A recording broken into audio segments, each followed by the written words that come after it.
Clinical death and biological death क्या है?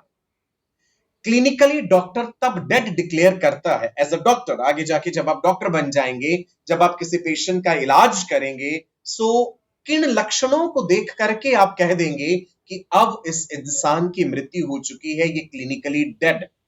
Number one, दिल की धड़कन रुक जाती है, हार्ट बीट स्टॉप्स। आंखों की पुतलियां फैल जाती हैं, प्यूपिल्स डायलेट। पल्स रुक जाती है, नब्ज रुक जाती है, सांसें थम जाती हैं, यानी ब्रीदिंग स्टॉप्स। तो जब आपने ये लक्षण देख लिए उस पेशेंट में, आप उसे क्लिनिकली डेड डिक्लेयर कर देंगे कि यह इंसान अब मृत। Heart beat stops, pulse stops, breathing stops, pupils dilate. आंखों की जो पुतलियां हैं, प्यूपिल जो है, आइरिस के अंदर जो एपर्चर है, वो छोटा सा काला छेद जो आपको अंदर नजर आ रहा है, वो that controls the amount of light entering into the eye. बहुत ब्राइट लाइट होती है तो प्यूपिल कंस्ट्रिक्ट करता है, बहुत डिम लाइट होती है तो प्यूपिल डायलेट करता है। डेथ के बाद प्यूपिल परमानेंटली डायलेट कर जाता है, फिक्स हो जाता है, जैसा कि आप इस तस्वीर में देख पा रहे हैं, वो लाइट को रिस्पॉन्ड नहीं करता। तो एज अ डॉक्टर जब आप ये लक्षण ऑब्जर्व कर लेंगे, आप कह देंगे ये इंसान क्लिनिकली डेड है। Now let me tell you, वो अभी क्लिनिकली डेड है, बायोलॉजिकली डेड नहीं है। उसके शरीर के कई ऑर्गन्स, टिश्यूज अभी भी काम कर रहे हैं। एंड बहुत केसेस में देखा गया है, बहुत से केसेस में देखा गया है कि क्लिनिकल डेथ के बाद डॉक्टर ने क्लिनिकली डेड डिक्लेयर कर दिया, लेकिन दोबारा वो इंसान जीवित होगा।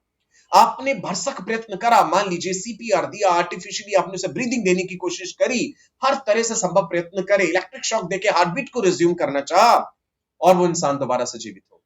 तो इसका मतलब है एज अ डॉक्टर आपको बड़ा ही सोच समझ के ये डिसीजन लेकर के डिक्लेयर करना होता है कि that the patient is clinically dead.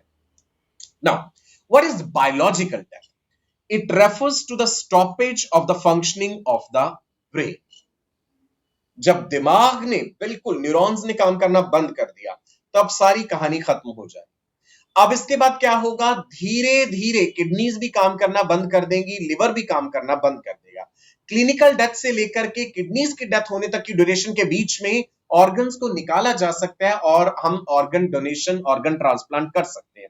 एक डेड बॉडी से किडनी ले सकते हैं, डेड बॉडी से लिवर ले सकते हैं, उसे ट्रांसप्लांट किया जा सकता है, प्रोवाइडेड वो लिवर किडनी हेल्दी कंडीशन में है, उस इंसान की मृत्यु किसी संक्रामक रोग के कारण नहीं हुई है, तो इंटरनल ऑर्गन्स निकाल के ट्रांसप्लांट किए जा सकते हैं। कॉर्निया ट्रांसप्लांट किया जा सकता है, अगर वो पेशेंट के जो परिवार वाले हैं, परिजन है, वो विलिंग है इस चीज के लिए, है ना।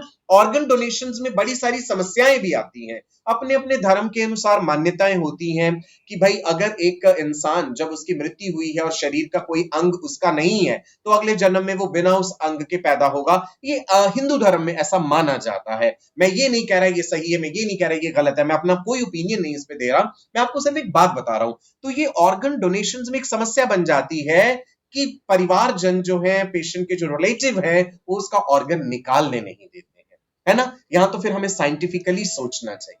चलिए एक चीज और बता दूं, लाश जो है, डेड बॉडी जो है, वो फूल जाती है, डेड बॉडी स्वेल्स अप। क्यों? क्योंकि हमारी लार्ज इंटेस्टाइन की जो बैक्टीरिया है, वो इतनी ज्यादा गैसेस बना रहे हैं, उन गैसेस के कारण डेड बॉडी स्वेल्स अप।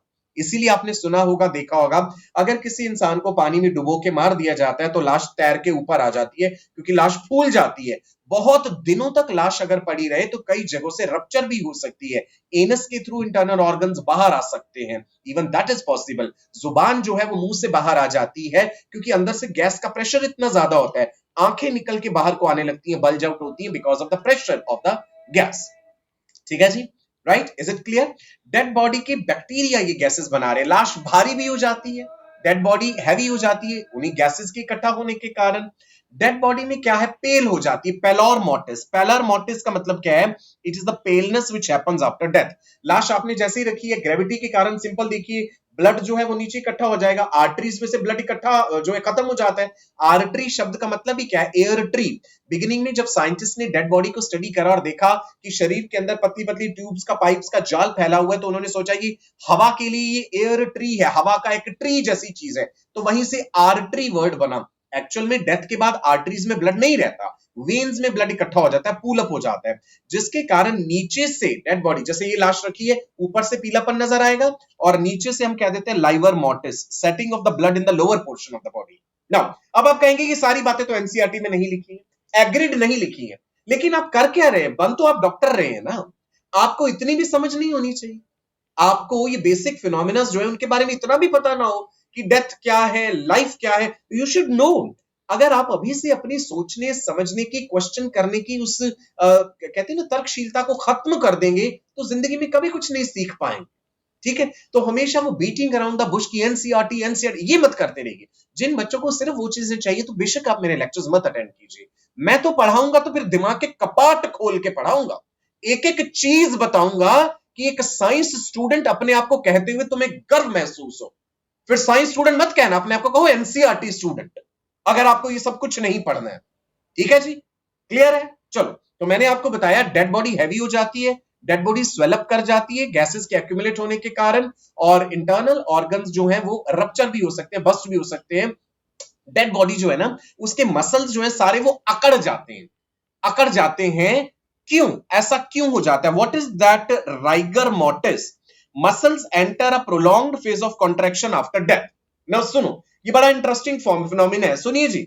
निर्मल, एजाज, अमित, गौतम, राशिद, मयंक, ईशा, नाउ सुनो मेरी बात। What is rigor mortis? एक लाश, एक इंसान की जब मृत्यु होती है तो कुछ समय बाद ही उसके शरीर के मसल्स अकड़ने लगते हैं। सबसे पहले जबड़ा जो है, जॉ मसल अकड़ता है। ऐसे अगर मुंह खुला रह जाए ना तो फटाफट बंद कर देते हैं उसे, क्योंकि अगर ये जबड़ा मेसेटर मसल ज्यादा देर तक ये खुला रहा तो ये अकड़ जाएगा और फिर जबड़ा बंद नहीं होगा। आपने ये भी देखा होगा कि डॉक्टर क्या करते हैं, डेड बॉडी की आंखें ऐसे बंद कर देते हैं, ये जो आईलिड्स है हम क्लोज कर देते हैं। क्यों?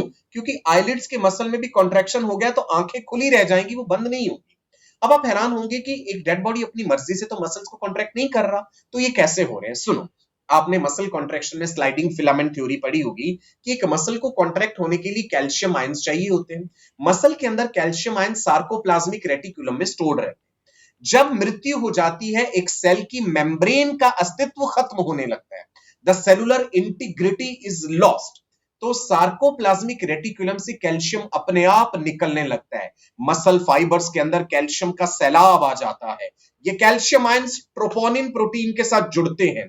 ट्रोपोनिन के साथ ये जैसे ही जुड़ते हैं तो एक्टिन फिलामेंट की वो बाइंडिंग साइट फ्री हो जाती है जहां पे मायोसिन क्रॉस ब्रिज ने बाइंड करना है। तो एक्टिन और मायोसिन बाइंड करते, ये मसल के प्रोटीन्स हैं, एक्टिन मायोसिन मसल कॉन्ट्रैक्शन में इन्वॉल्व है, तो कैल्शियम के कारण ये कॉन्ट्रैक्शन अपने आप हो जाता है। डेड बॉडी में एटीपी तो बन नहीं रहे, एडिनोसिन ट्राइफॉस्फेट, एटीपी चाहिए होता है वो क्रॉस ब्रिजेस को हटाने के लिए, मसल को रिलैक्स करने।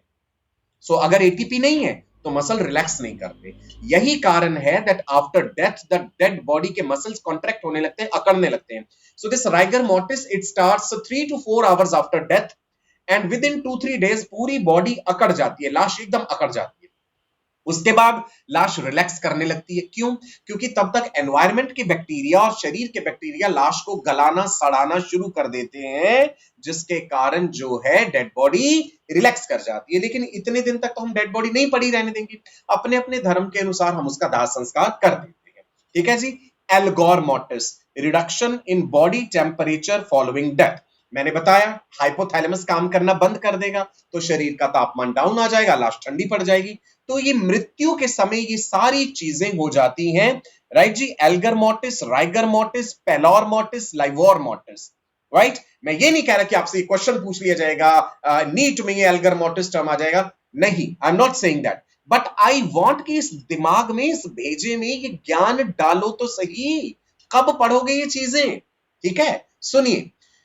Within the duration of clinical and biological death, internal organs can be transplanted, liver, kidney, etc. कई organs का transplantation अब सुनते हैं। स्क्रीन पे जो सर्जरी आपको दिखाई जा रही है किडनी ट्रांसप्लांटेशन को लेकर के है ना। सो अगर जो इंसान जिसकी मृत्यु हुई है वो, उसके शरीर में कोई और रोग नहीं था, कोई इंफेक्शियस जर्म नहीं है, तो उसका ऑर्गन लेकर के हम ट्रांसप्लांट कर सकते हैं। मान लीजिए किसी की एक्सीडेंटल डेथ हुई है, आपके सामने एक ऐसा केस आया है जिसका अभी भी एक्सीडेंट हुआ था और थोड़े समय में बस मृत्यु होने वाली है, तो आप उसके ऑर्गन ट्रांसप्लांट कर सकते हैं। Is it clear? कई ऑर्गन्स का ट्रांसप्लांटेशन आपने सुना होगा, लिवर का सुना हुआ है आपने, किडनी के बारे में सुना है, कॉर्निया ट्रांसप्लांट सुना है, हार्ट ट्रांसप्लांट सुना होगा। लेकिन हार्ट हम ट्रांसप्लांट एक जिंदा इंसान से ही ले सकते हैं। अब आप कहेंगे जो जिंदा है उसका हार्ट निकाला तो वो तो मर ही जाएगा, ऑब्वियसली हम ऐसे केसेस में से ही हार्ट लेते हैं जिसका हमें पता होता है that with in few minutes अब इसकी डेड हो जाएगी, इसका ब्रेन डैमेज्ड है, ये लाइफ सपोर्ट सिस्टम पे है, जैसे ही लाइफ सपोर्ट सिस्टम हटाया ये इंसान मृत्यु को प्राप्त हो जाएगा,